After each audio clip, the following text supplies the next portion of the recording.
Okay, we are up and running. Should we make a test? No, we're just gonna make it like that. Okay. All right, now it's 4:45, so we have 45 minutes or so. Okay. Okay, so I have printed out 20 questions, and I think the best way to start it would be just say a number between 1 and 20, and I will ask that question. 11. Wow. How do you feel about the passage of time? Does it feel fast, slow, or like a broken roller coaster you can't get up? It kind of varies actually. I think sometimes it feels slow, and sometimes it feels like it goes so fast.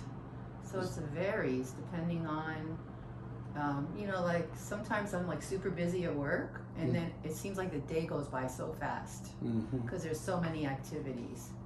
And other times when you feel like there's nothing to do, you're bored, then it feels like it just goes forever. So it really depends. I don't know about a broken roller coaster. I don't relate to that. Okay, sounds very good. Sounds very thorough. I'm gonna take a look at if everything is in the picture. Yeah, you're in the picture. I'm in the picture. Okay. All right. So let's ask another between 1 and 20. 13. 13. What keeps you motivated at this stage of your life, besides the sheer desire to prove someone wrong? What keeps me motivated in life is just, I just living it.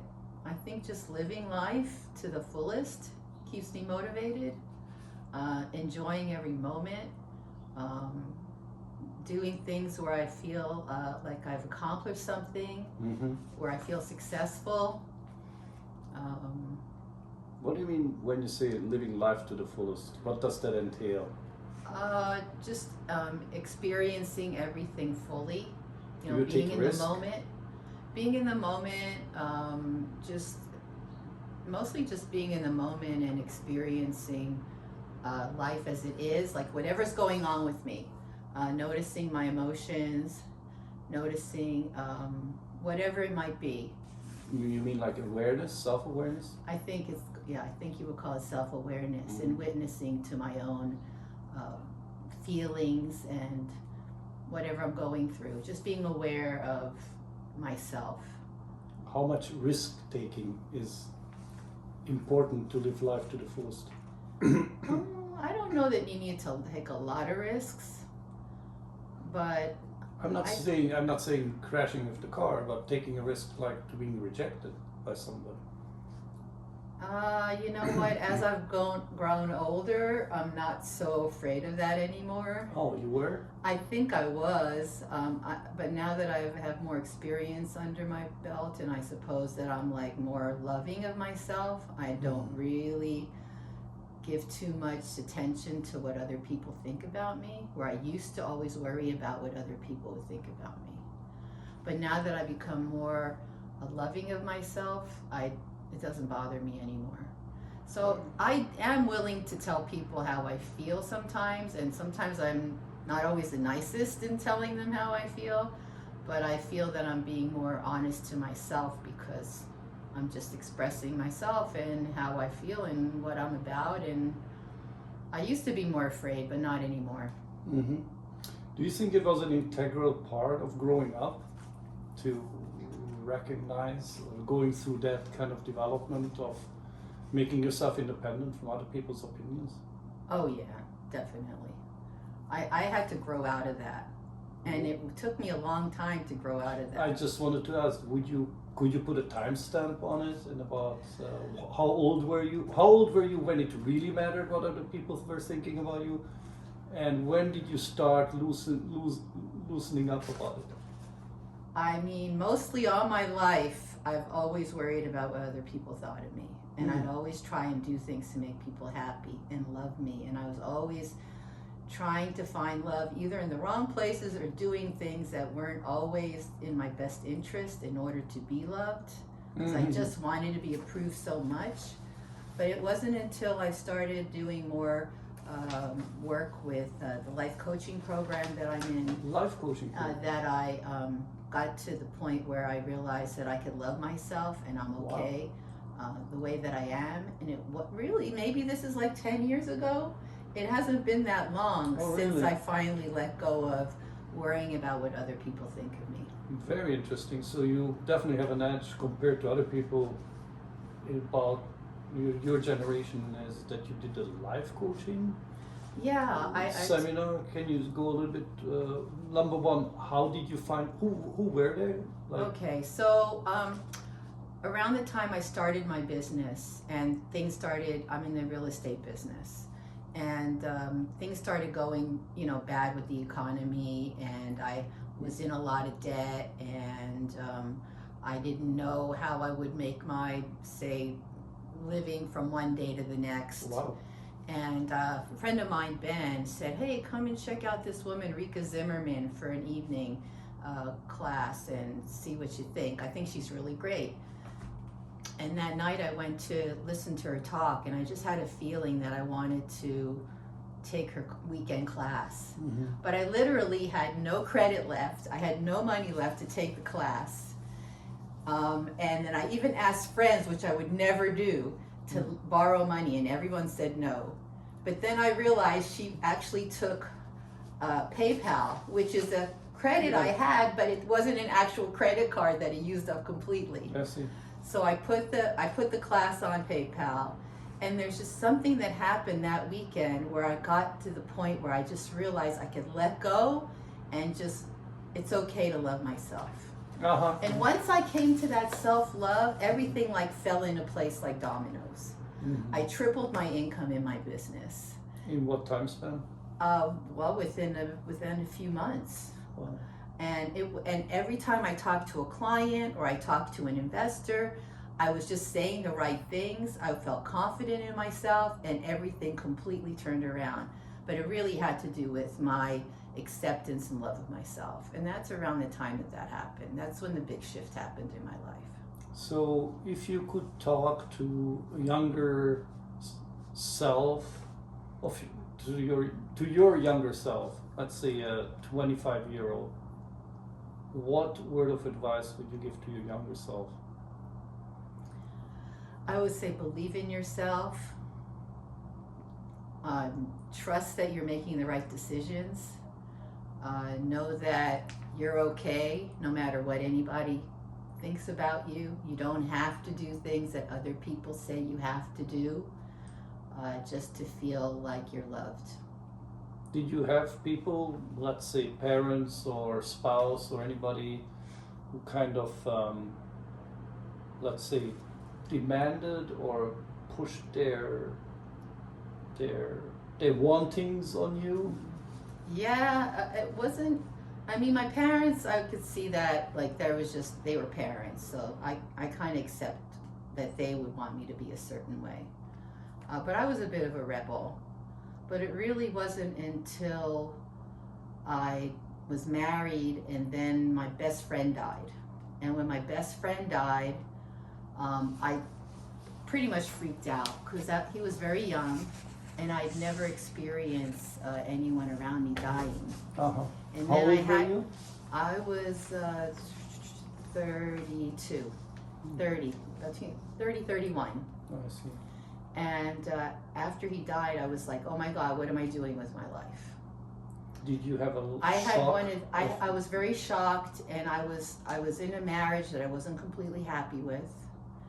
And then I decided to get involved with a group of friends that knew my friend, because he had written some spiritual books and was starting a church on your own relationship with God. And then I started thinking more on the spiritual tips that I wanted to, continue with the work that he had started. And then we all kind of got together as a group. But it ended up turning into like a cult situation. Oh my God. Where I was being told what to do by a group leader. And I was supposed to be the one, since I was successful in business, to take care of all these adults. Oh. So I was expected to do all these things. They didn't have to work, but I had to give them all my money and all my resources and all my everything credit in order to take care of these other people. And that's what I thought I needed to do to find love in my life. Oh, you did it for... I did it for... Excuse me, is it Yeah. love or is it belonging? Whoosh, I guess it was both. Okay, I thought I needed to do all these things to be loved, to be worthy of being loved. I see. And that's around the time when I was like controlled by others more than ever, because I thought that's what I was supposed to do in order to fulfill this greater vision of spirituality. How many years was that going on? That was about, well, it was, the intense part was about 3 years. And then I kept going back and forth. And then it was like another 3 years. And then finally, that's quite long. it was a long time where I dedicated my life to taking care of other people and not myself. But yeah, that's stronger with females than with males, that kind of feeling in psychology. Looking back over your life, what's one belief you were absolutely certain was true in your 20s that now makes you wonder if you should have been supervised? So, looking back over your life, what is the one belief you were absolutely certain about that now makes you wonder if that was really why you had that belief, why you were so convinced about? So, in other words, how your perspective has changed compared to starting when you were 20 and what it is today. Did you have a certain belief, like either political or religious or moral or anything strong belief that has changed? I mean, I think I thought I had to be a do-gooder. Ah, yeah, you mentioned that just I think I just wanted to just be a good girl and do good by everyone and be a giver and give to the point where, you know, I had nothing left for me. I thought I had to be a giver and keep giving in order to be loved, in order to be accepted, in order to be worthy of goodness in life. And I don't honestly feel that way anymore. Mm-hmm. But I did believe that I had to be like a benevolent soul and give up my desires in order to make sure other people get what they wanted. Mm-hmm. And did you learn anything out of that kind of belief that you have to be the sacrificing? Is that maybe Right. the right I word? guess it was sort of like a sacrificing martyrdom type Martyrdom? thing. Yeah. So but it took me a long time to figure out that I was doing that, and that it wasn't really real, Mm-hmm. and that it wasn't really serving anyone, and certainly wasn't serving myself Mm-hmm. to really feel good about my life. I thought I'd feel good about my life, but it ended up not being that way. It ended up just at the end feeling like I've just been used and drained, and I just finally just couldn't take it anymore. Like I just ran out of energy. Mm-hmm. You mentioned something that you had rebellious times or a rebellious age. When did that start, and what was it previous to that? And how did you get into that rebellious stage? Well, my parents were very strict. I was the only child. So my mom, you know, I was her everything, and she was always supervising me. I mean, I wish she wouldn't even let me wear jeans when jeans were like in style. I always had to wear a dress, so I was like a perfect princess. So, you know, and then my dad, you know, was very strict in a lot of ways too, even though he wasn't around that much. And, you know, they were kind of racists, I would say, my dad especially. And then I ended up like dating a black guy, and I knew that was going to be like the worst thing I could do. And I ended up like telling him, and he was like, that was the most angry thing that I could think of when I told him that. And he was like so mad at me, and I don't know what made me tell him, but I felt like I just had to be honest with him. Yeah. And so I think a lot of it had to do with all the things they didn't want me to do when I got to this point where I was like 18, 19, 20, or all the things that I ended up doing. all the things that they would be, say, forgiven from, not allowed. Yeah. I ended up just doing. So I think that was my rebellion, is just doing things that your parents wouldn't accept. Wouldn't accept. Are you still... I'm not really sure why I did it though, but it just happened to be that I did it. Excuse me. Should I stop the recording? No, it's okay. Okay. So, yeah, the rebellion. Yeah, it was a rebellion just as you're growing up. You want to be like your own person and you want to be responsible for your life. Mm-hmm. I ended up taking the S training, which is all about transformation, enlightenment, taking responsibility for your life. Yep. And that's when I started like coming into my own. And then I got a little more brave and I was like, well, what is the thing I really wouldn't want to tell my dad? And I got up the nerve to tell him one day, and it basically backfired on me. And eventually I got kicked out of the house and everything. But What age were you kicked out? no, I didn't get kicked. You know what? My father was so mad at me because I was doing all these enlightenment trainings, that he was so mad because I was living in New Jersey. And I was assisting with this transformational workshop. And I would go to New York every day on the bus because he took my car away. He was so mad at me, he took my car away. And then he got to the point where he even threatened my life. That if I gave you life, I could take it away. Wow. So, and I literally thought he was like telling the truth, and I'd be so scared at night in my bed. And then finally one day I was just told my mom, I just can't live here anymore, I have to leave. And then my friends just came and picked me up and we escaped in the car, and my mom was in front of the door, like holding the door, like, don't go. And I was like, I have to go. I was scared for my life. Wow. And then she told my dad, she's leaving. And he was running after the car as I was leaving. Wow. And that was like the end of that. And then I never moved back in. But I was already like 21 by then. So I was ready to make a move. Wow. But I probably did it because I was fearful for my life. Mm. When you think about your younger self, do you feel more like giving them a hug, or giving them a warning, or giving them a restraining order? Well, back then, probably it would have been like, stay away from me.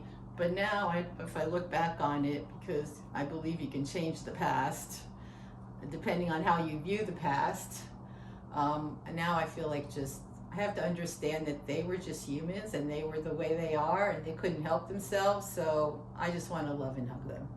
Now, then I don't know, I was afraid.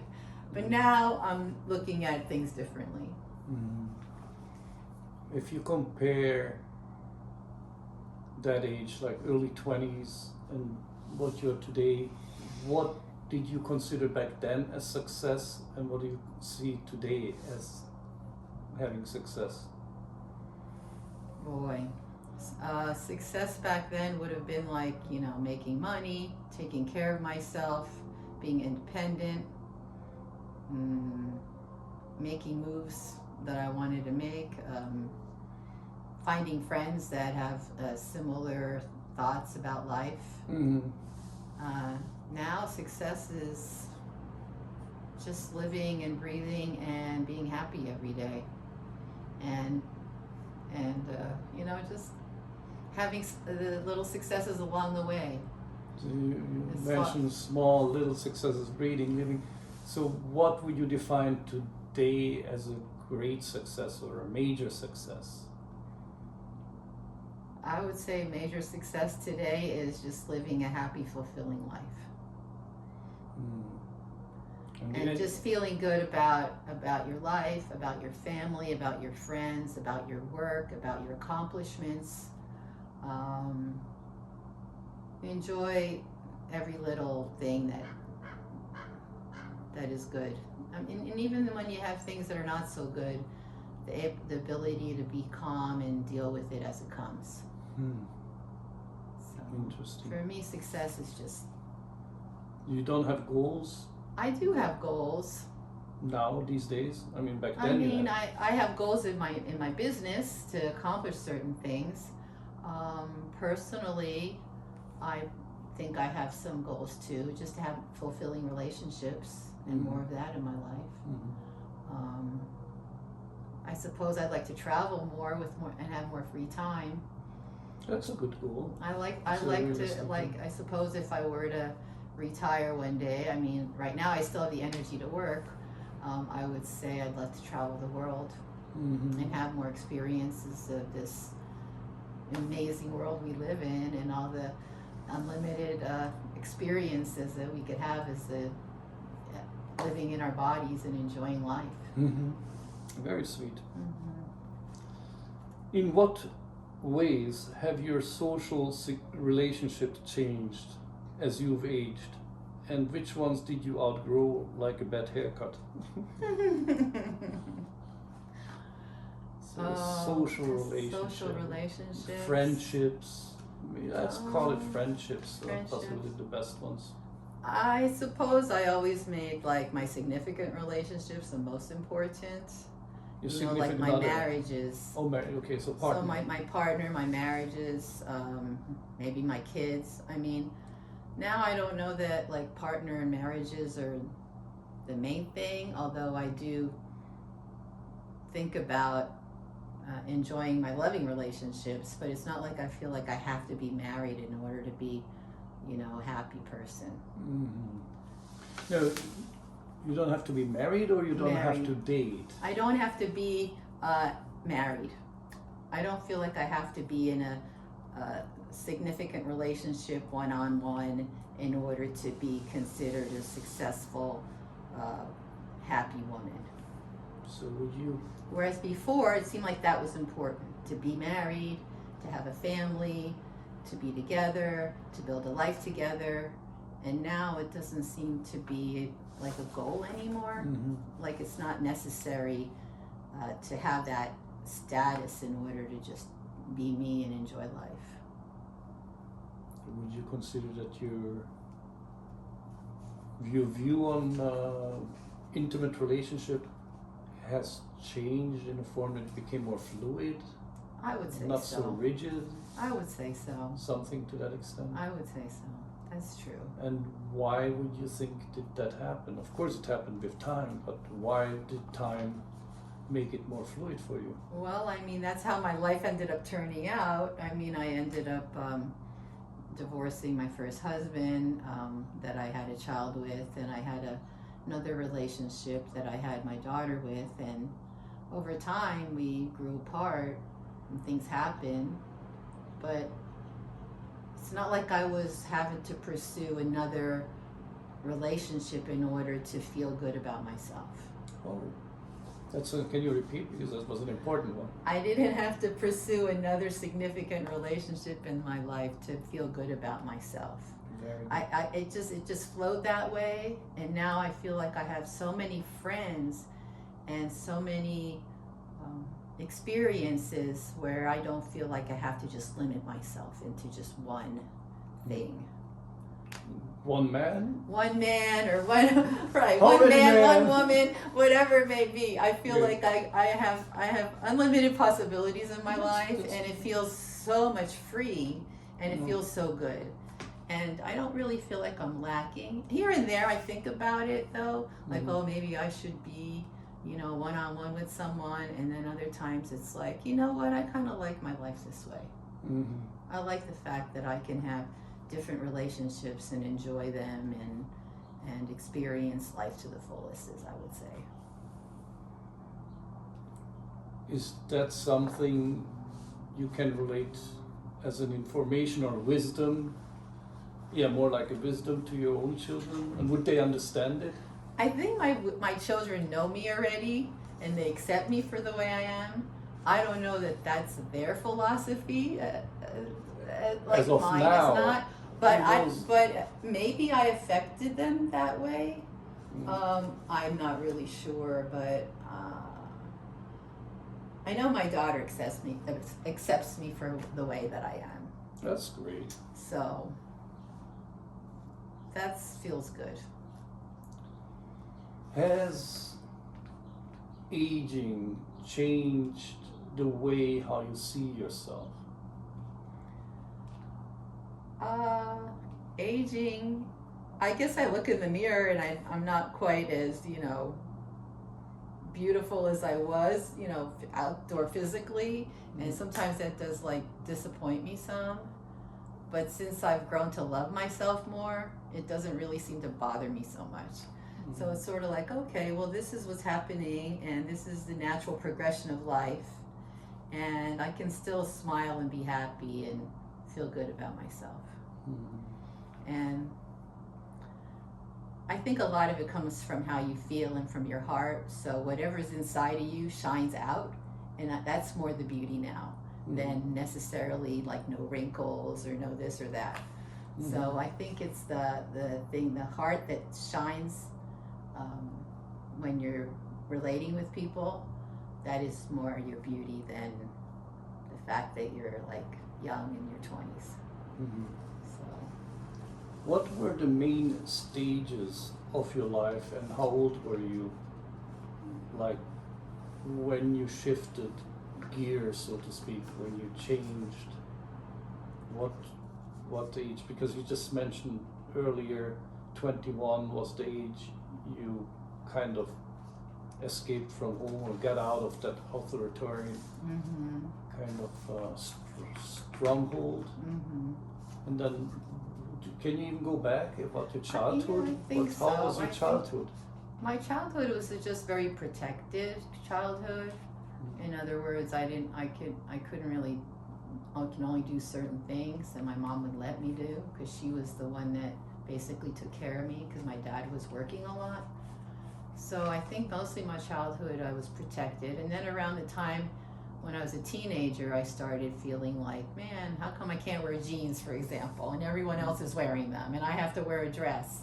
So, then I started thinking more for myself. And then I took an interest in modeling at the time, and then I ended up feeling like I learned more about myself, because then you'd have to be in front of a camera and you'd pose and you'd show different emotions and different expressions, and then that was kind of like how I started learning more about myself. That was what age? That was I took the Barbizon School of Modeling at the age of 13, and then I ended up working at the school. That was my first job around 15, and I would teach the preteens how to put on their makeup and that sort of thing. So you earned money. And I earned money doing that, and then I also was modeling in New Jersey and then in New York. I would get jobs doing that. And so that, I think, being around photographers and being around that art field, I felt like I learned more about myself, and I could show emotions, because you'd have to show emotions while you were being filmed. And so that was a start. And then it wasn't until I got involved with the Enlightenment programs that I felt like I was really learning about my spirituality. Can you say the age? And that was around when I was 18, 19. Oh, that early. Somehow it sounded like it was in your 30s. It was in 18, 19, and then when I was 24, I moved to California with some friends, because I had met a professor at Seton Hall University. What university? Seton Hall University in Orange, New Jersey. And he had done the S training, and I was so excited. I found another person who had done that, and then I ended up he was the head of the religious studies department there, and I took a private class with him, and then he was teaching a class called Relation Shop, which was about mastery in the area of love, sex, and relationships. And then I ended up like loving his class, because it seemed like it was more heart oriented and not just mental. Yeah, it was the predecessor to Landmark. Right. Est was the predecessor to Landmark. But what he was teaching was more on the level of love and connection. And then he came out to teach a class called the Course in Mastery in California. He moved here, a year-long course. And then I convinced 5 other friends of mine to move out with me from New Jersey, New York to California. Whoa. And we all came out here and took the year-long class with my professor. That was what age? And then I was 23, 24. Mm-hmm. And all my friends were around that in their 20s as well. But you were the one who was working. And I was the one who was like, I got back and I said, let's all move. We're going to move to California and be producers and have a great life and do this class and it's going to be so wonderful. And they all thought I was crazy at first. And then eventually they all said, okay, let's go. Interesting. And then we moved in together. And then turns out I'm the only one that's still left in California. Oh, they've moved on. And they all moved on to other places. Because it's too expensive, I assume. Well, that's, I guess, part of it too. And then I ended up working with a professor and enrolling more people in his class. And that's how I met my husband, because he was one of the people I called to join the class. And then he was convincing the whole next class that he wanted to marry me and wouldn't take no for an answer. And that's kind of how we got together. Wow, that's interesting. But he ended up being like a really good friend, so. Oh, that's good. And that's around the time that AIDS came out as a big thing. And then my friend was like, you better get married. You don't want to get AIDS. And I'm like, okay. And then it sort of that just worked like that. Anyway, and then I had a son after 5 years of a very successful business together. And then after a certain point, I was like looking for some more deeper spirituality in my life. And that's how the rest rolled. Look at that. I'm just going to pick any one of these questions here. What brings you joy now that you never would have expected 10, 20, or 30 years ago? I think just being outside in nature, just loving being outside. I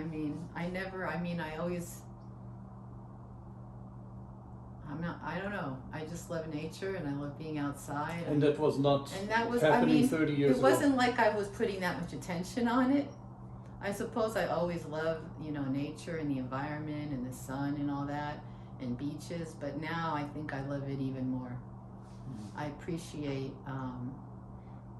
living on this beautiful earth more than ever. That's beautiful. Mm-hmm. That's really nice. As long as it stays beautiful, right? Yeah, well, we have to find beauty in everything, Like the humans, we mess it up. That's true too.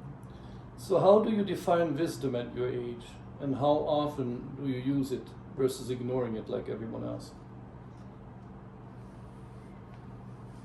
Well, how do you define it? I think what is wisdom? I think wisdom is turning inward and knowing yourself. Know thyself. You remember that? Mm-hmm. Or isn't that? I think there's a lot of things you can learn from books and inspirations that you could get from teachers, and I definitely have benefited from those. Mm-hmm. Especially my meditation teachers and people that are involved in having people live a happier life. Mm-hmm. But for me, I think that the happiness is turning inward, knowing yourself, and just keeping things simple. Just seeing the beauty in life and keeping it simple and not complicating things and making up stories and trying to figure everything out. Just enjoy every moment as much as you can and be grateful. Yeah, I mean, it sounds good as a theory, but then in everyday's life, if you would need to relate that information or that wisdom to your daughter or to your son, would they get it? Maybe. I think, it's about keeping things simple and not like overcomplicating things. Okay. And that developed later in life? That definitely developed later in life out of loving myself and doing certain meditations and keeping myself calm and breathing. Mm-hmm. That helped. What is one decision you made that completely redirected your life? One decision? I've done so many. Decision. I've started my life over and over again so many times. I'm not sure. Are you talking about good or bad, or what is the question again? The decision which completely revamped your life, changed your, completely redirected your life? I mean, moving to California That was a big one. Big one right there. Okay, let's just count redirecting my life. how many comes on top of your head. Moving to California, getting out of that cult situation. Ooh, that's an important one. I was homeless for about 10 months, living in a campground, reestablishing my love for myself and connecting back with nature, realizing that the people who I thought were my friends weren't my friends, and just kind of picking myself up back and having like faith and confidence in myself, in my I have a pretty strong work ethic that I learned from my dad, and just knowing that I could succeed if I really give it a shot, believing in myself, knowing that I'm more of an entrepreneur than someone who works for other people, being willing to let go of my job and start my own business. So, you know, I think self-confidence and effort that I put. Well, self-confidence, you just dropped the word self-confidence. How did that develop over your lifespan? Meaning adolescence, early adulthood, and now maybe late or middle adulthood, whatever. I mean, I've had setbacks along the way, but I never really gave up. I'm like one of these I never give up kind of persons. Even now in my business, it's like I kind of pretty much know which direction I want to go, and I just keep going in that direction. Even if there's things that like come up along the way, I pretty much stay focused on, okay, well, this happened, so what?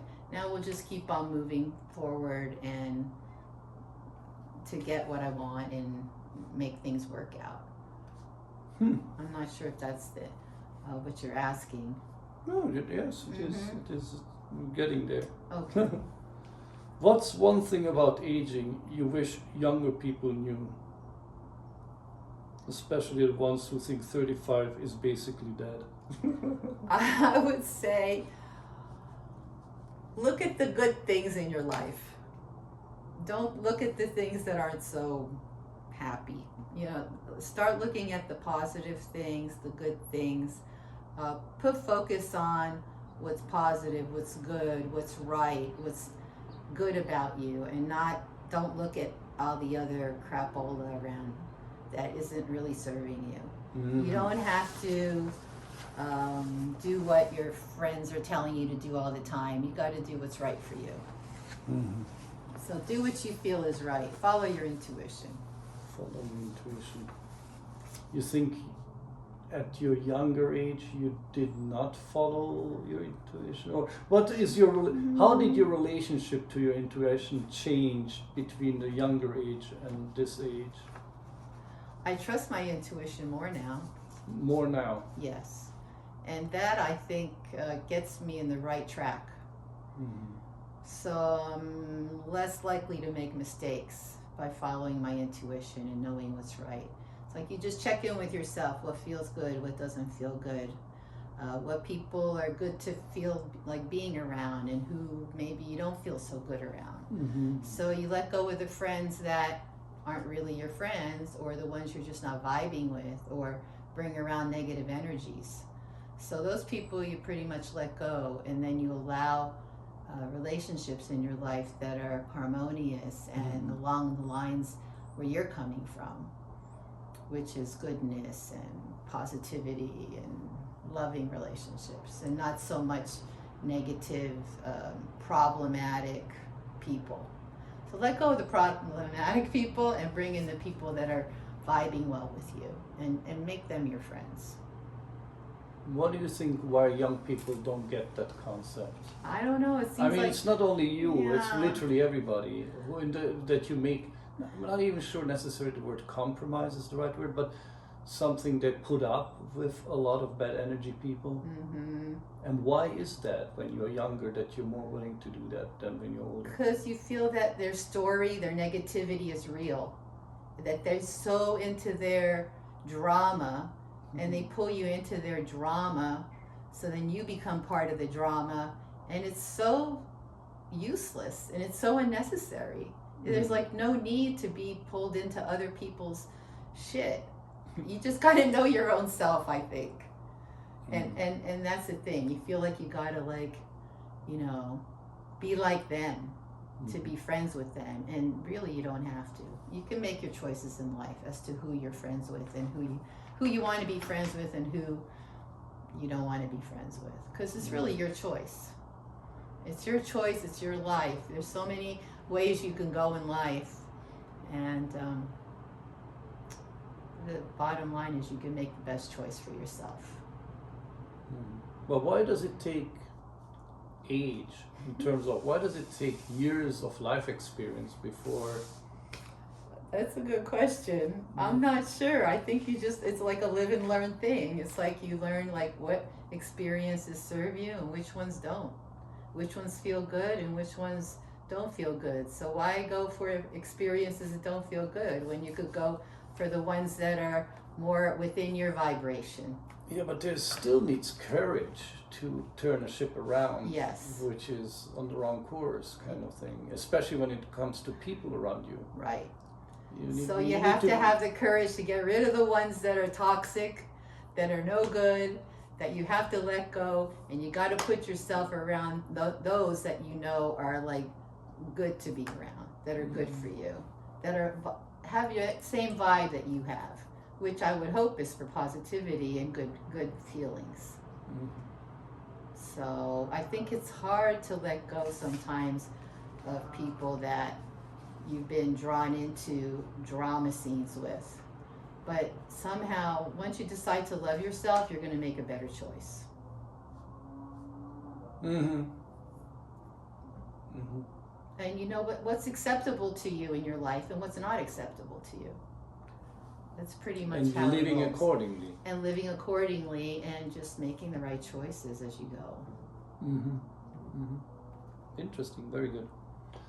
All right. When you look ahead, what do you hope your life still has room for? And what nonsense are you finally done tolerating? What am I what? Also, the first part of the question was, what do you hope your life still has room for? Where can you still grow into? I can still grow into just having more fun and experiencing life. Grow into... That's a bit too broad. Can you narrow it down a little bit? Specifics? Having fun. I mean, everybody likes to have fun. I don't know one person who doesn't like fun. What I would grow into? What do you mean? mean? What is an area where you can still expand and pick up? I mean, I think there's certain things I wouldn't mind learning in life. Like, I started when I was a kid, I learned to play the piano. I'd love to learn the piano again, pick that up. Cool. Maybe learn another language like Spanish. I'd learn it better. I speak it a little, but if I can learn to speak Spanish and I could travel to more Spanish-speaking countries, something like that I could look forward to. Just more things that promote my health and wellness. More, like walking, running, swimming, exercise, keeping fit, healthy. And we can do that now. Right, and I look forward to doing more of that as I age. Do you Staying have time active. for it? I have to make time for it.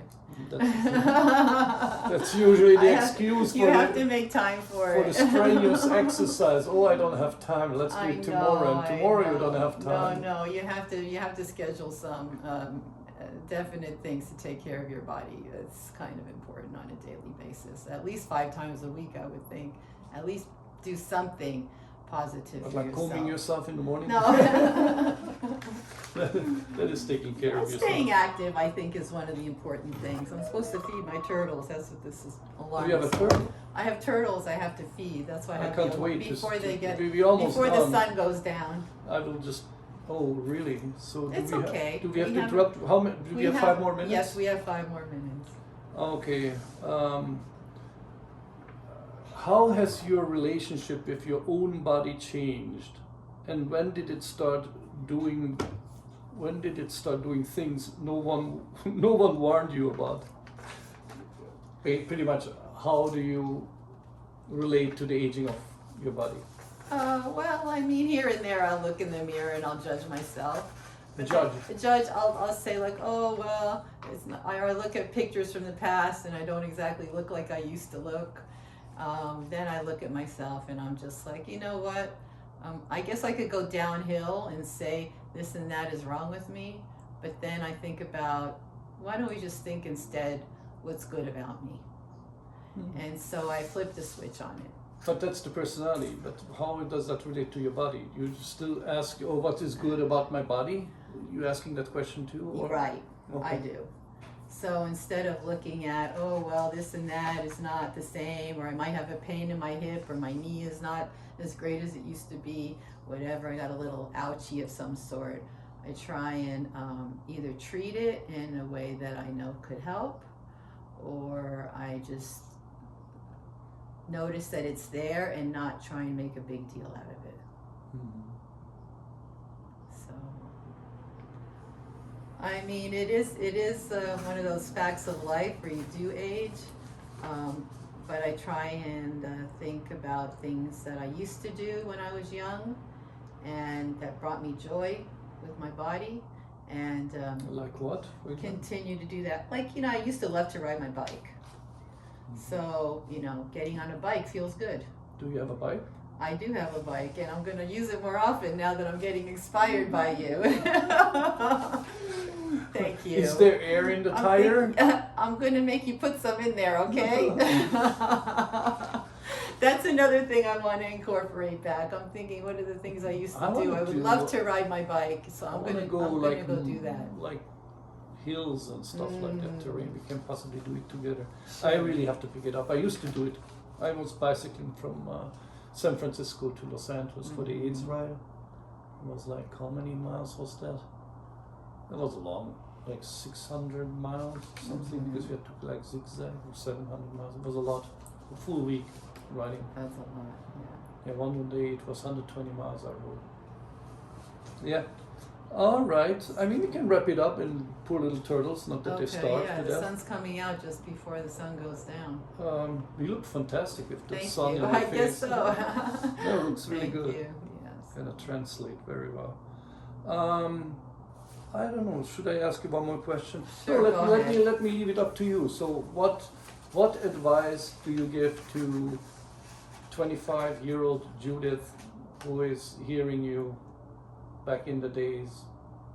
You as a spirit, you could visit her and go into her dreams or into her drug experience, and you could talk to her. What would you tell her? I would say that just know that everything is going to work out, that you're actually divinely protected, that you can't really do anything wrong because you're the kind of person that has a really good heart, and that shows, and your kindness is going to go a long way. And just believe in yourself and know that everything's going to be all right, that you can't really do wrong, and that you're going to succeed in life. So just keep believing in yourself and keep trusting